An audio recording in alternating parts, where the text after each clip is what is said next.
Second ఫ్లాట్కు అదే DD మీద డ్రాలో పెట్టి తీసేస్తాం. అది 1 BHK. 2 BHK వచ్చేసి 35,000 నుంచి 50,000 రూపాయలు మంత్లీ ఇన్కమ్ ఉండాలి. ఆ రేంజ్లో ఉన్న వాళ్ళే ఎలిజిబుల్. వాళ్ళు కూడా ఏంటంటే 2 BHKలో ఫస్ట్ ప్రిఫరెన్స్ ఒకటి, సెకండ్ ప్రిఫరెన్స్ ఒకటి, అదే కేటగిరీలోకి వెళ్ళాలి. వేరే కేటగిరీ పోవడానికి వీల్లేదు. ఎందుకంటే మంత్లీ ఇన్కమ్ ఈజ్ రేంజ్ కాబట్టి ఆ రేంజ్లో ఎలిజిబుల్ ఉన్న వాళ్ళు ఆ కేటగిరీకి ఎలిజిబుల్. కాబట్టి 35,000 50,000 లోపు మంత్లీ ఇన్కమ్ ఉన్న వాళ్ళు ఇప్పుడు మీరు ఒక టవర్లో ఒక C5 C6 టవర్ ఉందనుకోండి. C6లో 105 ఫ్లాట్ నెంబర్ ఖాళీ ఉంది. ఫస్ట్ మీ ప్రిఫరెన్స్ C6 105 ఫ్లాట్ మీ DDNగా రాస్తారు. సెకండ్ ప్రిఫరెన్స్ C7లో ఇంకో 205 203 ఉంటుంది. సెకండ్ ప్రిఫరెన్స్ దానికి ఇస్తారు. ఫస్ట్ ప్రిఫరెన్స్ C06 105కు మీరు ఒకలే ఉన్నారనుకోండి, ఆటోమేటిక్గా డ్రా తీసిన తర్వాత మీకు ఆటోమేటిక్గా అలాట్మెంట్ లెటర్ ఇచ్చేసేస్తాం. లేదు ముగ్గురు వచ్చినారనుకో, ముగ్గురిని అదే ఫ్లాట్కి పెట్టి డ్రా తీస్తాం. తీసిన తర్వాత మీకు వస్తేనేమో మీకు ఫర్దర్గా ఉండదు. ఎవరైతే కాంపిటీషన్ వచ్చి వాళ్ళు కూడా ఇంకో ఫ్లాట్కి ఛాన్స్ ఇచ్చినారనుకోండి, వీళ్ళ డీడీలు ఇదే డీడీని ఇంకో దానికి పెట్టి అందులో పెట్టి డ్రా తీస్తాం. అది 3 BHK కానీ 3 BHK డిలక్స్ కానీ వాళ్ళకి అబవ్ 50,000 ఇన్కమ్ ఉన్న వాళ్ళు they are eligible for 3 BHK 3 BHK deluxe. కానీ 2 BHK వాళ్ళు కానీ 1 BHK కానీ 3 BHK డిలక్స్ పోవడానికి వీల్లేదు. ఎందుకంటే దాని మంత్లీ ఇన్కమ్ ఈజ్ అబవ్ 50,000 కాబట్టి they are not eligible for 3 BHK deluxe. మీ మంత్లీ ఇన్కమ్ అండి, మీ ఎంత ఇన్కమ్ ఉందనేది మీరు ఏమంటారు లోన్ కోసంగా. ఎందుకంటే 1 BHK అంటే LIG హౌసింగ్ బోర్డ్ నామ్స్ ప్రకారం లో ఇన్కమ్ గ్రూప్ అని. ఎందుకంటే ఆ కేటగిరీ వాళ్ళకు జస్టిఫికేషన్ చేయాలనే ఉద్దేశంతో ఆ కేటగిరీ వాళ్ళకి ఇవ్వాలని.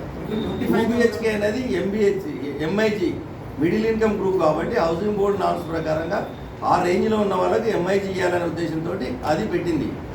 తర్వాత ఏంటంటే మీ ఇన్కమ్ ఏంటంటే గెస్టెడ్ ఆఫీసర్ తోటి తీసుకోవాల్సింది. 2 BHK వాల్యూ 2 BHK ఇన్కమ్ 50,000 35,000 నుంచి 50,000.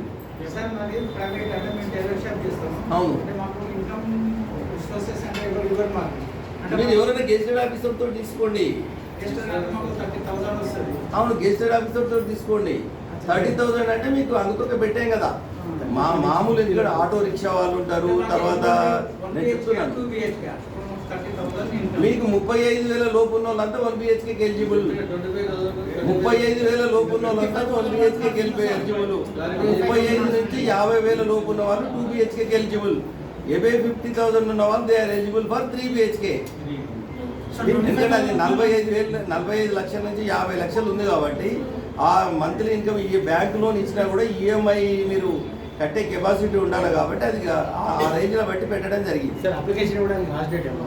మీకు ఇచ్చాం కదా 29 వరకు మీరు డీడీలు ఇవ్వాలి. ఇస్తే 30 నాడు డ్రా తీసేస్తారు. ఇక్కడనే తీస్తాం జూలై ఈ మంత్లనే.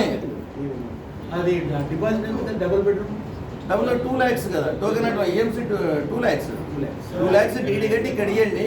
మీరు ఇట్లా అప్లికేషన్ ఫామ్ ఉంటుంది, అప్లికేషన్ నింపి తర్వాత ఇలాంటి అప్లికేషన్ మీకు వెబ్సైట్లో కూడా ఉంది, తీసుకోండి, డౌన్లోడ్ చేసుకోండి. లేకపోతే ఇక్కడ ఆఫీస్లో కూడా ఉంటాయి, తీసుకొని మీరు ఫోటో తీసుకొని బయటకు ఏమైనా ప్రింట్ తీసేసుకొని ఇవన్నీ నింపి దీంట్లో. ఎందుకంటే అగ్రికల్చర్ ఇన్కమ్ ఉన్న వాళ్ళు మాత్రం MRO తోటి సర్టిఫికేట్ తీసుకోవాలి. ల్యాండ్ ఉన్న వాళ్ళు. అగ్రికల్చర్ ఇన్కమ్ లేని వాళ్ళు ఏంటంటే గెస్టెడ్ ఆఫీసర్ తోటి తీసుకొని ఇలా క్లియర్గా ఉన్నాయి. తర్వాత వీళ్ళకు హైదరాబాద్ HMDA పరిధి లోపల ఎక్కడ కూడా ఇల్లు లేదు, నాకు నో హౌస్ అనేది ఒకటి సర్టిఫికేట్ తీసుకురావాలి. అది కూడా ఎవరైనా గెజిటెడ్ ఆఫీసర్ తోటి తీసుకోవాలి. ఈ 2 కండిషన్. ఎందుకంటే ఇల్లున్నోడు ఇంకో ఇల్లు తీసుకొని మళ్ళీ అమ్ముకోవడానికో రెంట్కి ఇచ్చుకోవడానికో ఏదో చేయడానికి వీలు లేదు. ఎందుకంటే వాస్తవంగా ఇల్లు లేని వాళ్ళకి ఇల్లు ఇవ్వాలనే ఉద్దేశంతో ఇది పెట్టింది. లేదు, నువ్వు మంత్లీ ఇన్కమ్ 25,000 ఉంటే కుదరదు. ఎందుకంటే 30 నుంచి 35,000. ఎందుకంటే నీకు 30,000 ఇన్కమ్ ఉంటేందంటే నువ్వు సర్వే కావాలంటే నీ లైఫ్లో సర్వే కావడానికి ఒక 15,000 50% నీకు రోజు ఖర్చులకు మంత్లీ 50% ఖర్చులకు ఉంటుంది. మిగతా 50% అంటే 15,000 ఎందుకంటే EMI bank EMI cutting capacity కాబట్టి ₹1,00,000. ఏజ్ లిమిట్ మేము పెట్టలేదు. 35,000 ఇన్కమ్ అంటే మీరు ఈఎంఐ రేపు బ్యాంకు లోన్ కూడా ఇవ్వాలి. మళ్ళీ మీకు బ్యాంకు లోన్ ఇవ్వాలంటే ఈఎంఐ ఫెసిలిటీ ఉండాలి కదా. బ్యాంక్ ఏంటంటే 70 సంవత్సరాల వరకు కూడా వాళ్ళు ఈఎంఐ ఇచ్చే ఫెసిలిటీ ఉంది. మీ లైఫ్ పీరియడ్ బట్టి మీకు ఈఎంఐ ఎక్కువ పడుతుంది. అంటే మరి బ్యాంక్ మీకు లోన్ ఎలిజిబిలిటీ ఉండాలి కదా. లేదంటే మీరు మొత్తం డబ్బులు మీరు కడతా అంటే మా ఇబ్బంది ఏం లేదు. మీకు బ్యాంక్ ఎలిజిబిలిటీ ఉండడం కొరకు చెప్తున్నాను. మీరు ఈఎంఐ ఇచ్చేటప్పుడు ఆ బ్యాంక్ కూడా చూస్తాడు మీ లెంత్ ఆఫ్ ఏజ్ ఎంత ఉంది, ఇన్స్టాల్మెంట్ ఎంత ఫిక్స్ చేస్తాడు. కాబట్టి దాన్ని బట్టి చూసి ఇస్తారు.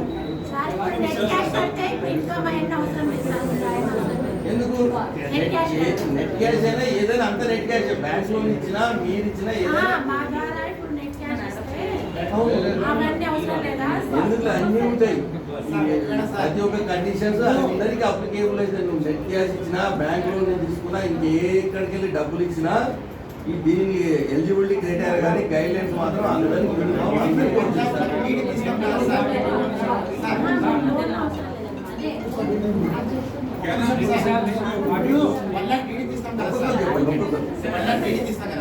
సో 107 మెంబర్స్ రాలేదు అనుకుంటున్నాం. వాపస్ ఇచ్చేస్తాము. సో నేనేమంటున్నానంటే అమౌంట్ కూడా ఒకవేళ ఇక్కడ అవ్వకపోతే ఈ అమౌంట్ ఇక్కడ గోచరానికి అవకాశం ఉంటుందా? ఎందుకంటే మనము మొత్తము ఏదో అక్కడే పాటుపడి వస్తాం. ఇది పై అది పై అంటే ఇక్కడ ఇస్తాము. ఆ రోజు వెళ్ళలేదు అనుకోండి డీడీ ఈ అమౌంట్ మీకు ఇచ్చేస్తాం. అక్కడ కూడా సెకండ్ ఆప్షన్ అక్కడ ఇవ్వండి, అక్కడ కూడా రాస్తాం. ఏమంటున్నానంటే ఇక్కడ సింగల్ పెట్టుకుని అప్లై చేస్తాను. ఒకటి ఏం చేస్తాను ఇక్కడ 2-3 దానికి పెడతాను. ఇక్కడ అక్కడ 3 ఇట్లు రాలేదు అప్పుడు ఈ అమౌంట్ గోచారంకైనా ట్రాన్స్ఫర్ అయ్యే అవకాశం ఉంది. నేను ఎందుకొరకే మేము మధ్యలో ఒక రోజు గ్యాప్ పెట్టాను. 31 ఎందుకంటే 29 రోజు ఇక్కడ మొత్తం డ్రా అయినాక 30-31లో ఇక్కడ వాళ్ళు ఎవరైనా ఇక్కడ రానోళ్ళు అక్కడికైనా అప్లై చేస్తే ఆ లిస్ట్ ఎంతమందిలో తీసి మీరు గోచారం కూడా ఏ ఫ్లాట్ కావాలో ఇవ్వండి. ఈ ఫ్లాట్ ఇక్కడ ఇచ్చినా పర్వాలేదు. ఇక్కడ ఇచ్చేస్తే మీరు ఇక్కడ అప్పుడు ఫస్ట్ ప్రిఫరెన్స్ ఇక్కడ ఇచ్చారు, ఇక్కడ ఇవ్వండి. ఇచ్చిన తర్వాత మేము ఇక్కడ నోట్ చేసేస్తాం. ఇక్కడ రాలేదనుకోండి ఇంకా రాదు 29 నాడు రాలిస్తే అయిపోతుంది. మేము 30-31 నాడు ఇక్కడ ఎవరైతే సెకండ్ ప్రిఫరెన్స్ గోచారంకి ఇచ్చారో ఆ లిస్ట్ తీస్తాము. ఇవన్నీ మేము అక్కడ ఇంక్లూడ్ చేస్తాము. ఇంకో విషయం, నాకు బ్యాంక్ స్టేట్మెంట్ లో ఎటువంటి ఇబ్బంది లేదు సార్. ట్రాన్సాక్షన్ కరెక్ట్ ఉంటుంది. కంపెనీ నుంచి స్పేస్ ఇస్తాం. అంటే ఇప్పుడు ఇన్కమ్ సర్టిఫికేట్ తీసుకురాలేము కాబట్టి అది పెట్టి తీసుకోండి. సో నేనేమంటున్నా బేస్ తీసుకొస్తా, తీసుకొస్తా, హౌసింగ్ తీసుకొస్తా, మున్సిపల్ ఆఫీసర్ నెప్పాలి. ఇవి రెండు చేయాలి. బ్యాంకులో కానీ పిఎన్బిలోనే ఇవ్వాలి అనుకున్నాం అక్కడ నా దానికి. సో మీ దగ్గర ఇక్కడ బ్యాంక్ వల్ల ఎలిజిబుల్ అవుతుందా? ఇప్పుడు మేము బ్యాంకులో కూడా ఈరోజు 3 గంటలకు మీటింగ్ పెట్టాం, పిలుస్తున్నాం, మాట్లాడుతున్నాము. వాళ్ళకు కూడా చెప్తాము. మీకు లాటరీ రోజు కూడా వాళ్ళు వస్తారు. 29 రోజు కూడా లాటరీ తీసిన రోజు వాళ్ళకు కూడా బ్యాంకర్స్ ఇక్కడ రమ్మంటాము. మీ సమక్షంలో వాళ్ళు కూడా బ్యాంక్ మాట్లాడతారు. మీకు ఏమైనా ఉంటే డౌట్స్ క్లారిఫై చేసుకోండి. లోన్ కూడా స్పాట్లో 2-3 డేస్లో లోను ఇచ్చే ప్రయత్నం కూడా చేస్తున్నాం. అదే ఎందుకంటే మీకు ఈజీగా మీ ఎలిజిబిలిటీ మీకు ఏమున్నాయి తీసుకోండి. ఇవన్నీ కూడా క్లియర్ టైటిల్స్. ఇదంతా గవర్నమెంట్ ప్రాపర్టీ కావచ్చు. మీరు ఒక్కరు కూడా ఇబ్బంది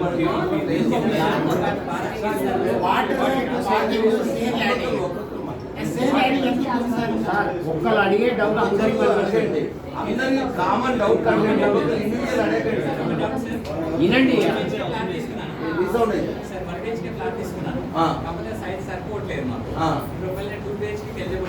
ఇప్పుడు ఎవరి పేరు మీద తీసుకున్నారు అది? మరి ఇప్పుడు సెకండ్ నీకు ఇంకోటి ఎట్లా వస్తుంది? ఆమె ఇన్కమ్ ఎన్నికలు చూపిస్తుంది. ఇఫ్ ఇన్కమ్ ఉంటే ఓకేనా సార్? ఇఫ్ ఇన్కమ్ ఉంది అంటే దే కెన్ అప్లై. ఇన్కమ్ 50+ ఉంటే నువ్వు 1HP ఎట్లా కావు కదా. కాదు కదా. 1% cannot apply for 2 categories. No. But inside one category, I can opt for 2. Same category, based on your income limits, you can opt for 2 or 3. If you are not getting one, next you go for alternative. Same category, not for other categories. If my income is above 50,000, you can apply for 3 BHK. Can I apply for 2 BHK? No, it is not possible. Your upper limit HIG got, you are not eligible for MIG or LIG. You are only eligible for HIG.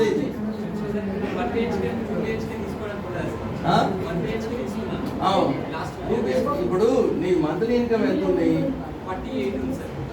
You are eligible for 2 BHK. But already ఒకటి తీసుకున్నావు కదా. ఏదదా ఇస్తే apply చేసుకుంటాం మీకు. Certificate తీసుకురండి. Certificate తీసుకుంటారండి. Certificate ఉంది కదా.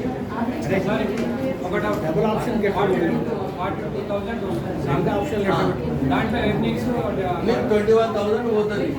అందులో 7,000 పోతుంది. పిఎఫ్ తర్వాత 34 నెట్ వస్తుంది. నేను ఫండమెంటల్ బ్యాంక్ నామ్స్ ప్రకారం నాకు తెలిసిన ప్రకారంగా నీకు వచ్చే ఇన్కమ్ ఎంత, దాంట్లో నువ్వు నెల మొత్తం నీ జీవనోపాధికి ఖర్చు పెట్టేది 60% పోతుంది. నువ్వు సంపాదించే